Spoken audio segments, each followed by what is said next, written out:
Well, this time, you really sent us down a rabbit hole. Talk about a geopolitical roller coaster. Buying Greenland. I mean, who even thinks of that?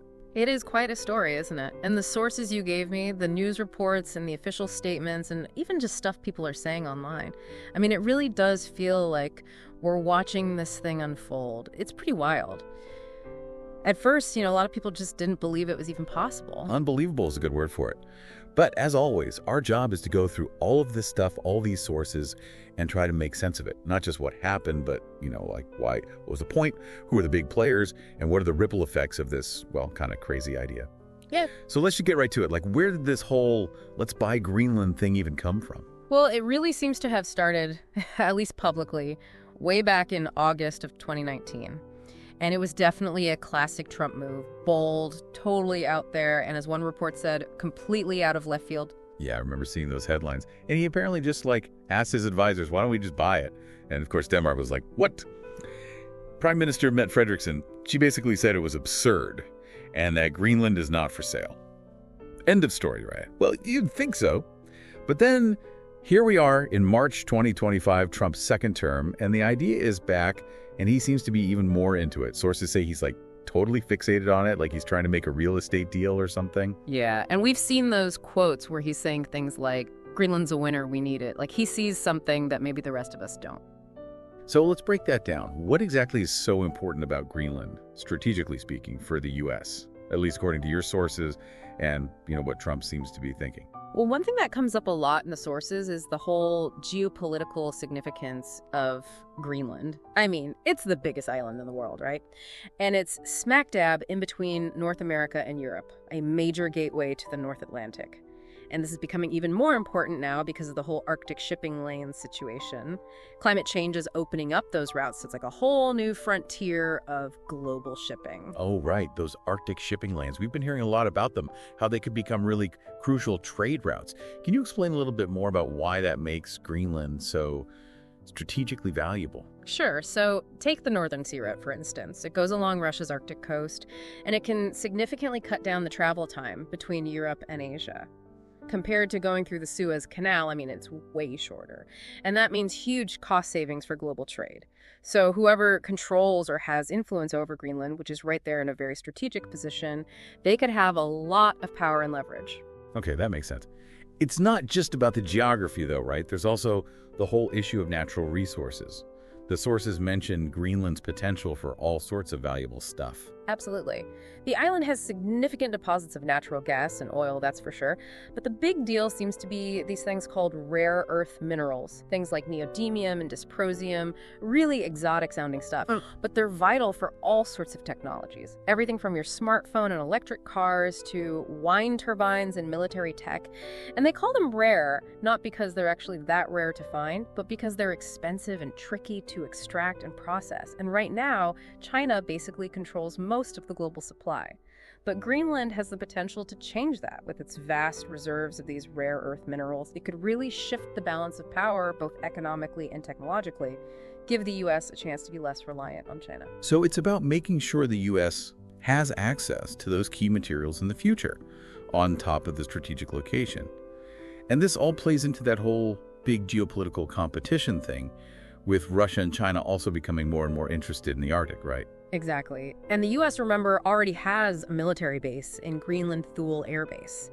It's really important for things like early warning systems for missiles and keeping an eye on space. So the thinking seems to be, let's beef up our presence there, make sure we're the dominant force in the Arctic, especially since Russia and China are making moves of their own in the region. So it's not just about economics or, jostling for position. It's being framed as a national security thing. In fact, Trump has even said that getting Greenland is, quote, critical for world peace. That's a pretty big statement. It is. It shows just how high the stakes are, at least from the U.S. perspective.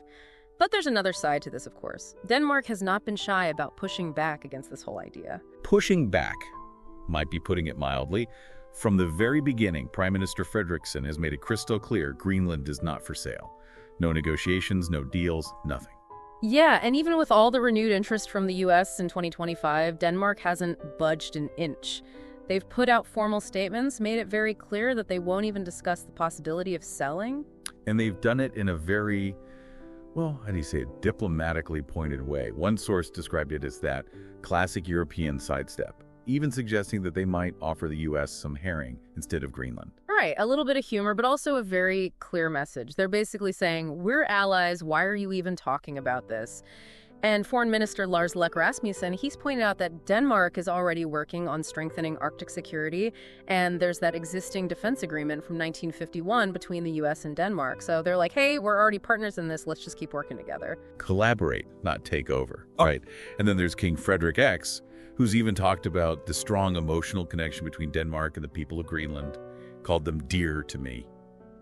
It adds a whole other layer to this. This isn't just about landed resources, it's about people and their history. Absolutely. And speaking of the people of Greenland, their perspective is really important in all of this. For sure. Greenland has a lot of autonomy within Denmark, and our sources show that they have a very strong sense of self-determination. Their voice is critical. Exactly. And Greenland's Prime Minister, Mute Borup, he's very clear about it. He said, Greenland is ours. We're not for sale. And it seems that most Greenlanders agree with him. Yeah, some polls even show that something like 85% of Greenlanders are against joining the U.S. Yeah. It's a pretty resounding no. It is. Now, there is a growing movement in Greenland for more independence from Denmark, but they want to do it on their own terms. They want to preserve their culture and identity, not become another U.S. state. And in early 2025, they even formed a new coalition government with the specific goal of protecting their Greenlandic identity, especially in the face of, quote, outside pressure. Their new prime minister, Jens Frederik Nielsen, has called for unity among Greenlanders. So it's a united front from both Greenland and Denmark.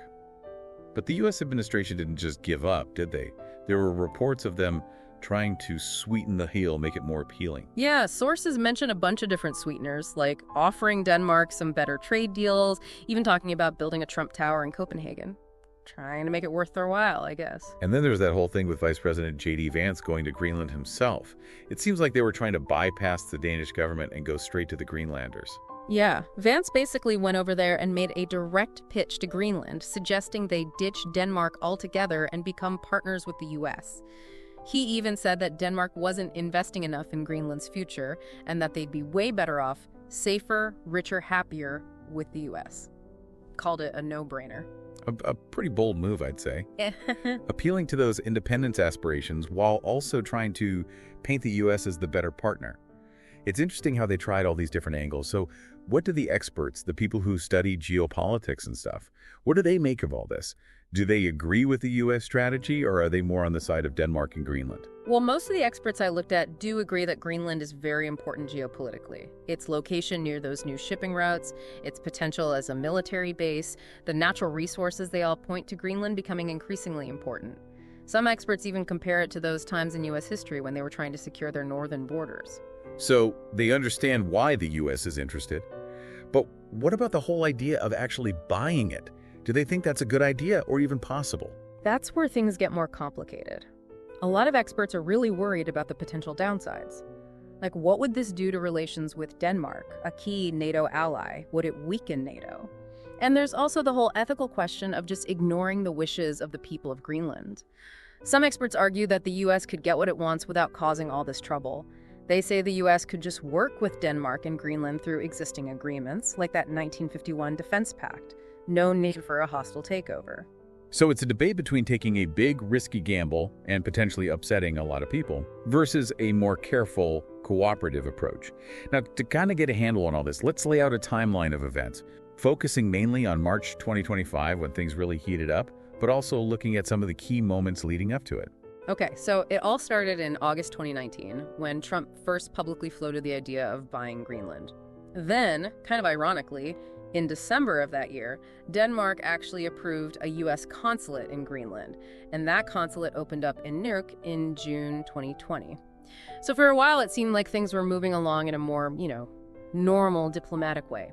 Then, fast forward to February 2024, when the Greenlandic government made it clear that they were serious about independence from Denmark. And then things really started to ramp up at the end of 2024 and into early 2025. Right? Exactly. In December 2024, Trump went on his social media platform and declared that the U.S. owning Greenland was an absolute necessity. And that seems to have spooked Denmark a bit because they actually increased their defense spending for Greenland after that.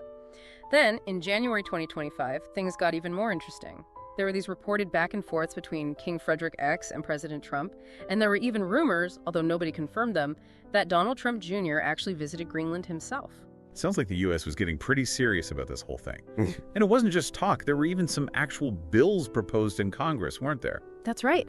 In January 2025, somebody in the U.S. House of Representatives introduced the Make Greenland Great Again Act. A pretty clear sign that some people in the government were serious about this. And then, in February, another representative, Buddy Carter, came up with the Red, White, and Blue Greenland Act of 2025. He even suggested changing the name of Greenland. Catchy titles, for sure. And then came March 2025, which really feels like the climax of this whole Greenland saga. Right. On March 4th, 2025, Trump basically said it out loud for everyone to hear. One way or another, he said, we're getting Greenland. And then on March 13th, reports came out that he was even thinking about getting NATO involved in some kind of annexation plan, which would be pretty controversial considering Denmark is a member of NATO and NATO is supposed to be a defensive alliance. But then the very next day, all 5 political parties in Greenland came out with a joint statement, basically a big collective no thanks to the U.S. Pretty powerful message from Greenland itself. And then, of course, you had Vice President Vance's trip to Greenland in mid-March, which, as we said, caused a lot of protests and really upset the Danish government. By March 31st, 2025, the situation was still very much up in the air. A real diplomatic standoff. Exactly. A lot of back and forth, a lot of strong statements, but no resolution. Which brings us back to the question of why. Why was the Trump administration so determined to get Greenland, especially in March 2025? Beyond just the strategic and economic stuff we've already talked about, what specifically seems to have been driving them during this whole episode? Well, the sources paint a pretty clear picture. It seems to have been a combination of factors. First, there's the strategic angle, controlling those important Arctic sea lanes, being able to keep a closer eye on Russia and China as they become more active in the Arctic. Then there's the economic potential and all those valuable minerals in Greenland, including those rare earth elements we talked about, and the possibility of oil and gas reserves. But then there's also this idea of making history, doing something like the Louisiana Purchase or buying Alaska, a big splashy move that would be remembered forever. So a mix of practical concerns and a desire for a lasting legacy. It's fascinating. But let's play this out for a second. Let's say the U.S. had somehow managed to get Greenland. What might have happened? What would the consequences have been, both for the U.S. and the rest of the world? Well, the sources suggest it could have been pretty messy. In Greenland itself, there probably would have been a lot of unrest and resistance. Most people there don't want to be part of the U.S. Relations with Denmark would have been seriously damaged, which could have hurt NATO. Russia and China probably would have reacted very negatively, which could have led to more tension and instability in the Arctic. And economically, while there might have been some benefits from Greenland's resources, there would have been a lot of environmental concerns to deal with, and the Greenlanders themselves would have had a lot to say about how their resources were used. So it sounds like it could have been a really big gamble with a lot of potential downsides. Now let's zoom in a little bit on how Denmark reacted to this whole thing, specifically the government and the public. As we said, Prime Minister Mette Frederiksen was having none of it. She kept saying no, and she even publicly criticized President Trump for how he was going about it. She said it was disrespectful and just not realistic. Foreign Minister Lars Løkke Rasmussen, he kept stressing that the U.S. and Denmark were already strong allies and that they should work together on Arctic security. He pointed out that Denmark was already investing in the region. And if you look at public opinion in Denmark, it seems like most people were strongly against selling Greenland. There was a lot of national pride and a sense of solidarity with Greenland. So a pretty united front within Denmark. But were there any people who saw things differently? Anyone who thought maybe closer ties with the U.S. in the Arctic could be a good thing? Well, there were a few voices, mostly among politicians and people involved in strategic thinking, who recognized that the Arctic was becoming more important and that working with the U.S. could make sense. But they generally emphasized that it should happen within the existing agreements, respecting Danish sovereignty over Greenland, no selling out. A more pragmatic view, trying to balance things out. So big picture, what did this whole Greenland saga do to the relationship between the U.S. and Denmark? It definitely caused some problems. One source called it a Greenland-sized bump in the road. But thankfully, it doesn't seem to have completely destroyed the relationship. The two countries have strong ties through NATO, and they share common interests in keeping the Arctic stable. Denmark is still committed to working on Arctic security, and they're open to the U.S. having a bigger military presence in Greenland as long as it's within the framework of that 1951 defense treaty. So despite this disagreement, it seems like they both realize that their partnership is still important. So a bit of a rough patch, but the core relationship survived. Well, to sum it all up, the situation at the end of March 2025 was basically a standoff. Trump was still pushing for Greenland, but Denmark and Greenland were standing firm. Yeah, exactly. You had the U.S. with its desire for strategic dominance in the Arctic, its need for resources, and its ambition to make history. And on the other side, you had Denmark and Greenland determined to protect their sovereignty, their right to decide their own future, and their cultural identity. It really shows how complex geopolitics can be. Strategic goals clashing with national pride, international law, and the will of the people. It makes you think, doesn't it, about the power of national identity and how even the biggest, most powerful countries can't just get what they want if other countries are determined to resist. Could something like buying Greenland ever actually work in today's world? That's a big question. It really highlights how interconnected the world is and how many different factors are at play. Well, thank you for taking us on this deep dive into the surprising story of the U.S. trying to buy Greenland. It's been a fascinating journey.